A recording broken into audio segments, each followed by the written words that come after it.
नमस्कार, हिंदी खबर देख रहे हैं आप और मैं हूं आपके साथ अंकिता शुक्ला। और बुलेटिन की शुरुआत करते हैं बड़ी खबर के साथ। खबर देहरादून से है, जहां मुख्यमंत्री कैंप कार्यालय स्थित मुख्य सेवक सदन में जनता मिलन कार्यक्रम आयोजित किया गया था। विभिन्न क्षेत्रों से आई महिलाओं ने सीएम धामी को रक्षा सूत्र बांधा और उनके दीर्घायु की कामना की। मुख्यमंत्री ने सभी का आभार व्यक्त करते हुए रक्षाबंधन की शुभकामनाएं दी। सीएम धामी ने कहा कि रक्षाबंधन के अवसर पर बहनों की सुविधा के लिए 28 और 29 अगस्त को 2 दिन परिवहन निगम को बसों में निःशुल्क यात्रा की व्यवस्था की गई है। राज्य सरकार महिलाओं को आर्थिक रूप से मजबूत बनाने के लिए सामाजिक और संवैधानिक अधिकारों के प्रति भी सशक्त किया जा रहा है और राज्य सरकार महिलाओं के सशक्तिकरण के लिए पूरी प्रतिबद्धता के साथ कार्य कर रही है।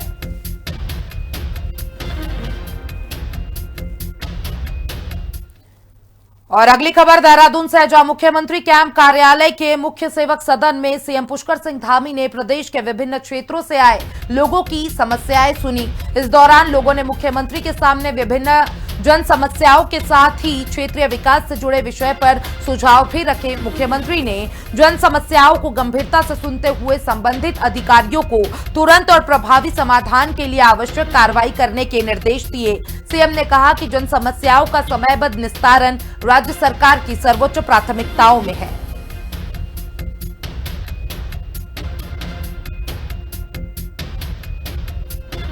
चंपावत में ग्रामीण महिलाओं को आर्थिक और सामाजिक रूप से सशक्त बनाने के उद्देश्य से USRLM ग्राम्य विकास विभाग द्वारा मुख्यमंत्री सशक्त बहना उत्सव योजना का शुभारंभ किया गया है।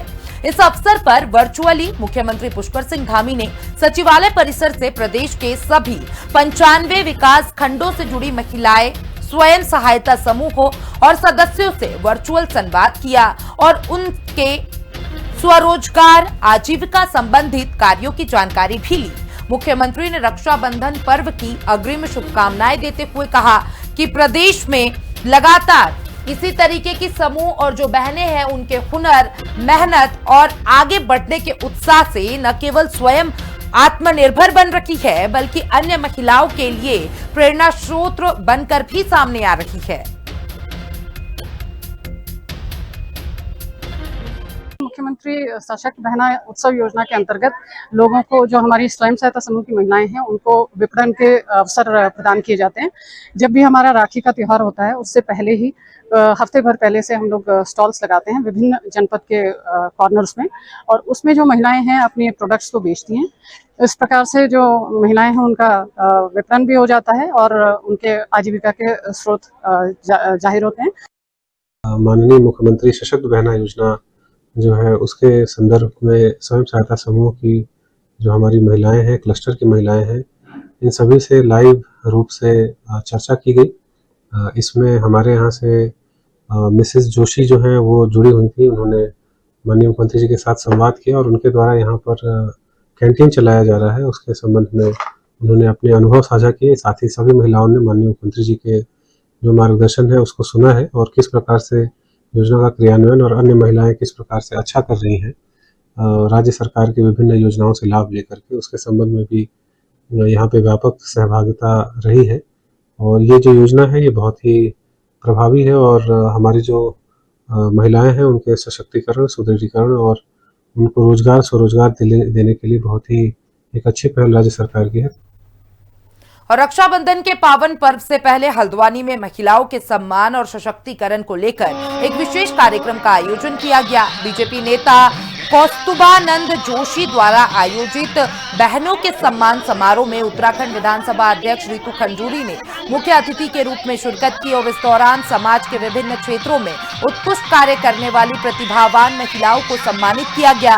विधानसभा अध्यक्ष रितु खंजूरी ने इस पहल की सराहना करते हुए कहा कि रक्षाबंधन जैसे पवित्र त्योहार की शुरुआत बहनों के सम्मान के साथ करना एक बेहद सराहनीय कदम है।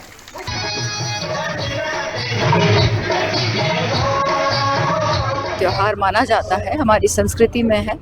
और जब भाई और बहन में प्रेम अटूट होता है, जब हमारे परिवार मजबूत रहते हैं, सशक्त रहते हैं, तो समाज भी सशक्त और मजबूत रहता है। मैं उनको बहुत सारी बधाई देती हूँ कि इतनी सारी बहनों के लिए उन्होंने आज ये बहुत ही सुंदर कार्यक्रम यहाँ पर रखा है। हम हर वर्ष इसको करते हैं बहनों के सम्मान के लिए। हम चाहते हैं कि मातृशक्ति हमारा बहुत बड़ा एक हिस्सा है, जिसको हम कहते हैं आदि आबादी। तो हम उस मातृशक्ति के लिए जिस तरीके से त्यौहार भी राखी का आ रहा है, और हम बहनों को क्या दे सकते हैं, एक स्नेह प्रेम के नाते एक मिलन है। आज आप देख रहे होंगे कि 500-700 से ऊपर बहनें आ रही हैं, तो एक प्रेम है कि हम बहनों के संग मिलें, उनके संग एक सामान्य आदर प्रेम का भाव एक बार एक जगह बैठ के साल में एक बार हो। और चमोली में रक्षाबंधन से पहले राष्ट्र सेविका समिति को ब्रह्म कुमारी संस्थान की बहनें पुलिस कार्यालय पहुंची। उन्होंने पुलिस अधीक्षक सुरजीत सिंह पवार और पुलिस उपाधीक्षक मदन सिंह बिष्ट को अपने हाथों से बिना क्रोशिया की राखियां बांधी है। बहनों ने पुलिस अधिकारियों के स्वस्थ और सुरक्षित जीवन की कामना की। खाकी की ड्यूटी निभा रहे पुलिसकर्मियों के लिए समाज की बहनों का ये स्नेह, हौसला और भावनात्मक जुड़ाव बढ़ाने वाला रहा।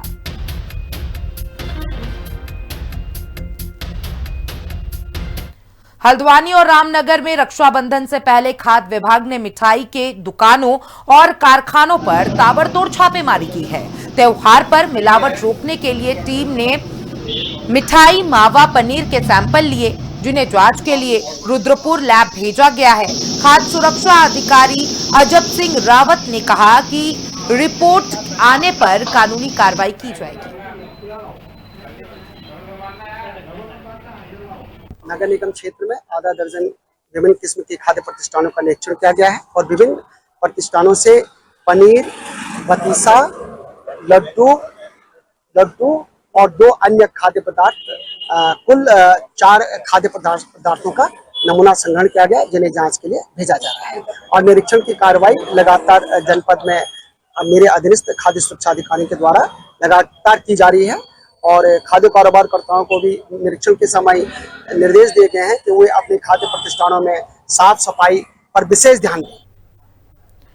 और चमोली के कलेक्ट्रेट परिसर गोपेश्वर में मुख्यमंत्री सशक्त बहना उत्सव योजना के तहत मुख्यमंत्री पुष्कर सिंह धामी ने स्वयं सहायता समूह की महिलाओं से वर्चुअल संवाद किया। इस दौरान निर्जा पवार ने बताया कि उनके सिलाई सेंटर से 15 से 20 ग्रामीण महिलाएं जुड़कर आत्मनिर्भर बन रही है, जिन्होंने इस रक्षाबंधन पर 15 से 20 हजार हस्त निर्मित राखियां बेची है। मुख्यमंत्री ने महिलाओं के इन स्वरोजगार और आजीविका बढ़ाने वाले प्रयासों की सराहना की है।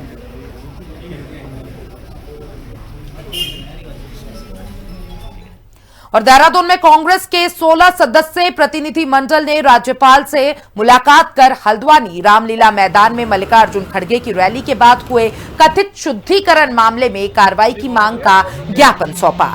प्रीतम सिंह, हरक सिंह रावत और ज्योति रौतेला की अगुवाई में कांग्रेस नेताओं ने आरोप लगाया कि राजनीतिक कार्यक्रम के बाद ऐसा कृत्य सामाजिक सौहार्द बिगाड़ने वाला है। उन्होंने चेतावनी दी कि संसद में जेपी नड्डा द्वारा जांच की बात स्वीकारने के बावजूद प्रदेश स्तर पर कोई ठोस कदम नहीं उठाया गया है। यदि जल्द दोषियों पर कार्रवाई नहीं हुई तो पूरी कांग्रेस पार्टी प्रदेश भर में उग्र आंदोलन और विरोध प्रदर्शन शुरू करेगी। की हम कड़े शब्दों में निंदा करते हैं, भर्त्सना करते हैं। और मैं कहना चाहता हूं, जब विषय राज्यसभा में उठा तो राज्यसभा में नेता सदन नड्डा जी ने स्वयं इस बात को कहा, लेकिन सत्र समाप्त होने के बावजूद भी अभी तक इस दिशा में कोई कार्रवाई सरकार द्वारा नहीं की गई है। और इसीलिए आज कांग्रेस का प्रतिनिधिमंडल राज्यपाल महोदय से मिलने आया था कि जो घटना घटित हुई है इसकी हम निंदा भी करते हैं और राज्यपाल महोदय से ये अपेक्षा करते हैं कि वो सरकार को स्पष्ट दिशा निर्देश देने का काम करें। हल्द्वानी में हमारे राष्ट्रीय अध्यक्ष खड़गे जी की जनसभा के बाद जिस तरह उस रामलीला मैदान का शुद्धिकरण किया गया, गंगा जल छिड़का गया, ये निश्चित रूप से अनुसूचित जाति के लोगों का अपमान है। अब तक माननीय राज्यसभा में जब खड़गे जी ने बात उठाई थी और नड्डा जी ने आश्वासन दिया था कि इस पे जांच होगी, गंभीरता के साथ जांच होगी और कार्रवाई की जाएगी, लेकिन भारतीय जनता पार्टी भले ही ये कह रही हो हमारा कार्यकर्ता, मैं कह रहा हूँ चाहे भाजपा कार्यकर्ता है या नहीं है, किसी पार्टी कार्यकर्ता है नहीं है, लेकिन उनके खिलाफ कठोर कार्रवाई होनी चाहिए जो समाज को बांटने का काम कर रहे हैं। इस पूरी घटनाक्रम के लिए जेपी नड्डा जी ने सदन में माफ़ी मांगी और उसमें बोला था कि हम लोग इस पर कार्रवाई करेंगे, लेकिन उत्तराखंड की जो सरकार है, उत्तराखंड की का जो प्रशासन है, अभी तक इस पर कोई भी उचित कदम नहीं उठाया है। उन लोगों के खिलाफ कोई कार्रवाई नहीं हुई जिन्होंने रामलीला मैदान में, हल्द्वानी में जिन्होंने शुद्धिकरण का काम किया। इसके खिलाफ आज हम लोग राज्यपाल महोदय जी से मिलने आए। उनको हमने बताया कि अगर इस पर कोई कार्रवाई नहीं की गई तो हम लोग इस पर पूरे देश में दलितों के खिलाफ, दलितों के अपमान के खिलाफ हम लोग बड़ा आंदोलन करेंगे और राज्यपाल महोदय ने आश्वासन दिया है कि वो उनके पद के अनुसार इस पर उचित कार्रवाई करवाने का काम करेंगे। और चमोली के गोपेश्वर सभागार में जिलाधिकारी गौरव कुमार की अध्यक्षता में जनता मिलन कार्यक्रम आयोजित हुआ। इसमें जिले भर से आए लोगों ने 26 शिकायतें दर्ज कराई। डीएम ने जोशीमठ मलारी सड़क भू अधिग्रहण का मुआवजा तुरंत देने और देवग्राम के परिवार के विस्थापन की जांच के निर्देश दिए। कल्पेश्वर मंदिर की सुरक्षा, नाले निर्माण और बिजली से जुड़ी दिक्कतों पर भी अधिकारियों को तुरंत और समयबद्ध कार्रवाई करने के कड़े निर्देश दिए गए।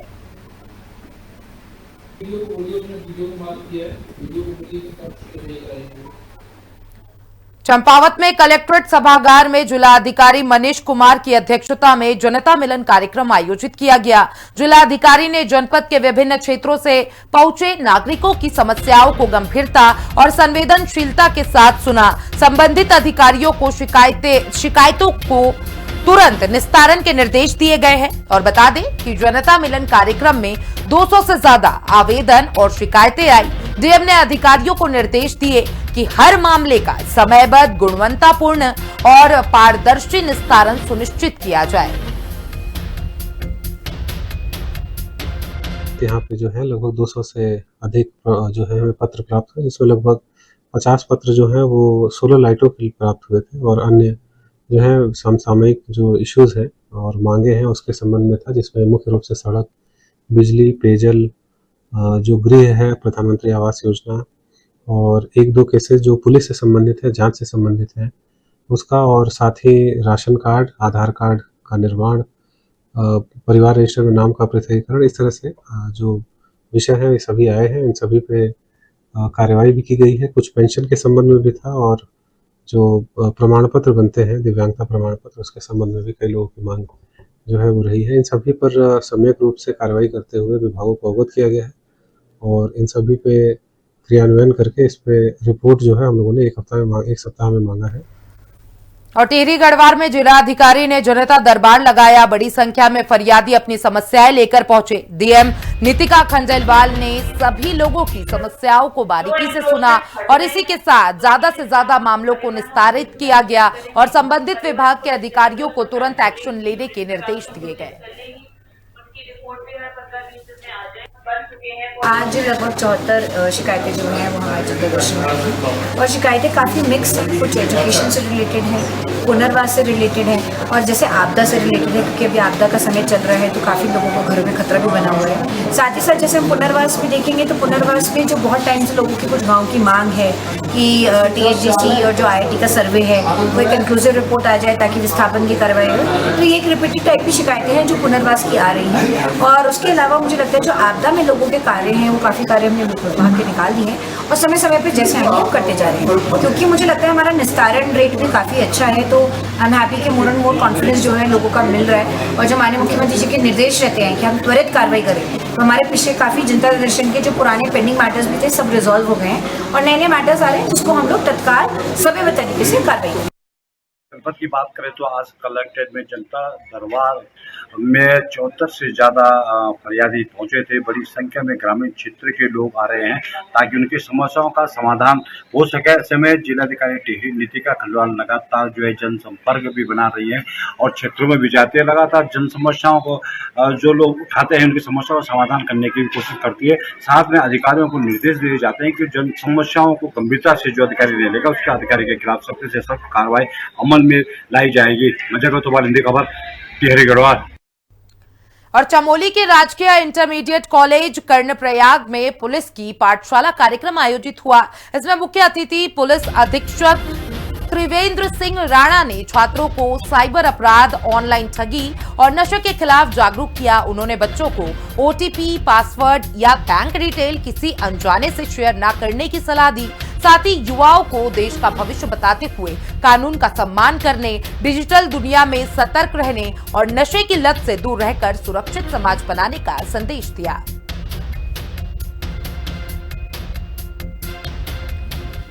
और अगली खबर टिहरी गढ़वाल से है, जहां पर झील के आसपास पर्यटन रोड बनाई जा रही है। प्रशासन और प्राधिकरण द्वारा झील के आसपास होटल या फिर होमस्टे बनाने वाले व्यवसायियों के लिए नए नियम निकाला गया है। टाडा विकास प्राधिकरण से जो नक्शा पास कराया गया वही निर्माण कार्य कर सकता है। और झील के आसपास दर्जनों गांव ऐसे हैं जिनका अभी विस्थापन किया जाना है। भाजपा संगठन के पदाधिकारियों ने जिलाधिकारी को ज्ञापन सौंपा और साथ में स्थानीय जनता की इसका विरोध करने शुरू कर दिया गया है। तो देखिए, आपको बता दें कि जनता भी इसका विरोध करने का जो शुरुआत है वो कर दी गई है। प्रदेश कार्य समिति के सदस्य भानु प्रताप सिंह नेगी ने कहा कि वह इस मामले को लेकर शासन और प्रदेश सरकार से भी बात करेंगे। प्राधिकरण को जिस तरह के गांव उन्होंने चिन्हित किए हैं, जिन पे उन्होंने कहा था कि वहां पर भी कोई भी कंस्ट्रक्शन होगा तो वो उसका नक्शा पास कराना पड़ेगा। तो हमें भी लगा कि भ्रामक खबर है या सही है क्या नहीं है, इसकी जानकारी ले ले। तो हम आके जिलाधिकारी महोदय से मिले, उन्हें हमने ज्ञापन भी दिया है कि यदि इस प्रकार से कोई हो रहा है तो प्राधिकरण को निर्णय लेगा तो ये सरासर गलत है, क्योंकि ये गाँव के हाथों के ऊपर एक डकैती है और ऐसा हमारी सरकार का कोई प्रपोजल नहीं है। ये केवल विकास प्राधिकरण, ये जिला विकास प्राधिकरण ही इस प्रकार के विषय को ला रहा है। शायद 2014-15 का कोई विषय था ये, जिसको आज वो 13 का, जिसको आज इम्प्लीमेंट करने की कोशिश कर रहे थे। लेकिन हमने जब डीएम साहब से मिले तो डीएम साहब ने कहा कि ये उन्होंने अब चिन्हीकरण करा था, कोई पुराना कोई फाइल उठा दी थी, लेकिन हमने इसको पूरी तरह से पोस्टपोन कर दिया है। ये किसी प्रकार का नहीं, भ्रामक है। ये खबर समाचार पत्रों के माध्यम से देखी सुनी, तो उसके बाद हमारा एक प्रतिनिधिमंडल जो है जिलाधिकारी मैडम को मिलने आया और हमने ज्ञापन दिया, क्योंकि ये हमारा जो ग्रामीण क्षेत्र है, जो हमारा क्षेत्र है प्रतापनगर से लेकर के धनोटी, अपना ये पूरा जो 3-4 विधानसभाओं का जो एक डूब क्षेत्र है, इसके अंतर्गत जो है 98 के करीब जो है इन्होंने गांव चिन्हित करे हैं, जो इन्होंने टिहरी पर्यटन विकास प्राधिकरण के अंतर्गत जो है इन्होंने उसको नोटिफाइड किया है कि इन गाँव में जो है हमें जो है मानचित्र पास करवाने पड़ेंगे। तो अभी जैसे जिलाधिकारी मैडम से बात हुई है, हमारे जिले के महामंत्री आदरणीय जयेंद्र सिंह जी के नेतृत्व में हम सभी कार्यकर्ता बंधु गए थे, तो जिलाधिकारी महोदय ने हमें आश्वस्त किया कि ऐसे इम्प्लीमेंटेशन कोई नहीं है। बड़े टिहरी बांध झील के आसपास क्षेत्र में पर्यटन रोड बनाई जा रही, ताकि पर्यटन को बढ़ावा देने के लिए प्रदेश सरकार भी लगातार काम कर रही है। लेकिन प्रदेश सरकार द्वारा एक नियम निकाला गया है कि झील के आसपास जो होटल्स बनेंगे या होम स्टे बनेंगे उन पर प्राधिकरण का शिकंजा रहेगा। यानी हम कह सकते हैं कि टाडा के आधार पे और प्राधिकरण के द्वारा वो चिन्हित किए जाएंगे, ताकि प्राधिकरण के जो जिसके पास नक्शा हो होटल बना पाएगा, होम स्टे खोल सकता है।